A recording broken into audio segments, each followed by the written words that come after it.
Dear student, आइए हम लोग इंग्लिश ट्रांसलेशन करने से पहले कुछ इम्पॉर्टेंट फैक्ट्स के बारे में, ठीक है, कुछ इम्पॉर्टेंट फैक्ट्स के बारे में हम अध्ययन करते हैं।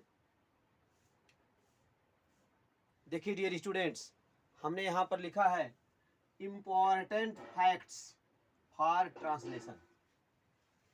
Important fact for translation. देखिए डियर स्टूडेंट, यहाँ पर हमने एक वाक्य लिखा है, वह गाना गाता है। वह गाना गाता है। अब इसमें देखिए डियर स्टूडेंट, गाना गाने का काम कौन करता है? यहाँ देखिए इस वाक्य में वह है शब्द, ठीक है। ये क्या हो गया? कर्ता हो गया। वह गाना गाता है। गाना कौन गाता है? वह गाना गाता है। तो यहाँ पर वह जो है एक कर्ता हो गया, ठीक है। और कर्ता को इंग्लिश में कहते हैं सब्जेक्ट। तो ये है सब्जेक्ट। आप समझ रहे हैं? ये हो गया सब्जेक्ट। और देखिए वह गाना को गाने काम करता है, ठीक है। गाना, गीत, ठीक है, गाना, ठीक।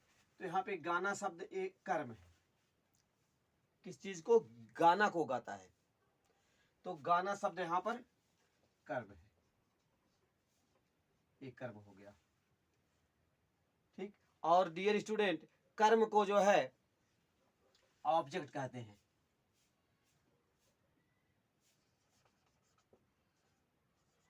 तो ये आपका ऑब्जेक्ट है, ठीक।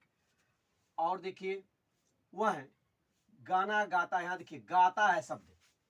अगर इस वाक्य में से गाता है शब्द को निकाल दिया जाए, यहां से गाता है शब्द को अगर निकाल दिया जाए तो क्या कार्य पूरा होगा?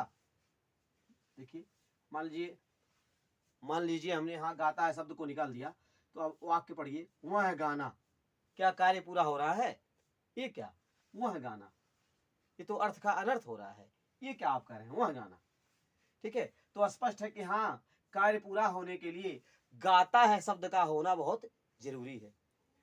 तो अगर यहाँ वाक्य में गाता है शब्द ना रहे तो कार्य पूरा नहीं होगा। तो स्पष्ट है यहाँ पर गाता है शब्द के माध्यम से कार्य होता है। तो यहाँ पे गाता है शब्द जो है ये वर्ब है, क्रिया है, ठीक है। तो वाक्य में वह शब्द जिसके द्वारा किसी काम का करना या होना प्रकट होता है, ठीक है। वाक्य में वह शब्द जिसके द्वारा किसी काम का करना या होना प्रकट होता है उसे वर्ब कहते हैं। आता है, जाता है, खाता है, पीता है, ठीक है, लिखता है, पढ़ता है, तो ये जो है वर्ब है, ठीक। तो इस तरह से यहाँ पे गाता है वर्ब हो गया। तो डियर स्टूडेंट, आप समझ गए। तो सब्जेक्ट मीन्स कर्ता, वाक्य में काम को करने वाला कर्ता होता है। और कर्ता जिस काम को करता है, ठीक है, कर्ता जो है जिस काम को करता है उसे ऑब्जेक्ट कहते हैं। जैसे वह गाना गाता है, वह क्या चीज? गाना को गाता है। तो यहाँ पर गाना कर्म हो गया, ठीक, ऑब्जेक्ट हो गया। और यहाँ पर गाता है वर्ब। ऐसे ही डियर स्टूडेंट एक और एग्जांपल लीजिए। शीला पत्र लिखती है।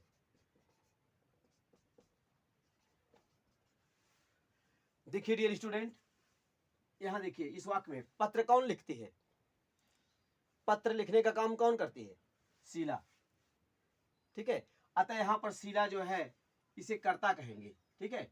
शीला यहां पर कर्ता है, सब्जेक्ट है। समझ गए आप? यहां पर शीला क्या है? सब्जेक्ट है, कर्ता है। तो आप समझ गए, ठीक। तो वाक्य में काम को करने वाला कर्ता होता है, इसे सब्जेक्ट कहते हैं, ठीक। शीला क्या लिखती है? पत्र को लिखती है। शीला पत्र को लिखने का काम करती है। तो यहाँ पर पत्र जो है ये आपका ऑब्जेक्ट हो गया, कर्म हो गया। शीला पत्र को लिखने का काम करती है, तो पत्र यहाँ पर कर्म है, ऑब्जेक्ट है, ठीक। और यहाँ देखिए लिखती है शब्द। अगर इस वाक्य में से लिखती है शब्द को हटा दिया जाए, इस वाक्य में से लिखती है शब्द को हटा दिया जाए तो क्या कार्य पूरा होगा? अब देखिए, मान लीजिए आपने यहाँ पे लिखती है शब्द को हटा दिया, तो अब पढ़िए शिलापत्र, क्या कार्य पूरा हो रहा है? ये क्या शिलापत्र, क्या ये तो अर्थ का अनर्थ हो रहा है। तो इस तरह से स्पष्ट है, कार्य पूरा होने के लिए, वाक्य में कार्य के पूरा होने के लिए यहाँ पे देखिए, यहाँ लिखती है शब्द का होना जरूरी है, तो इसे क्रिया कहेंगे।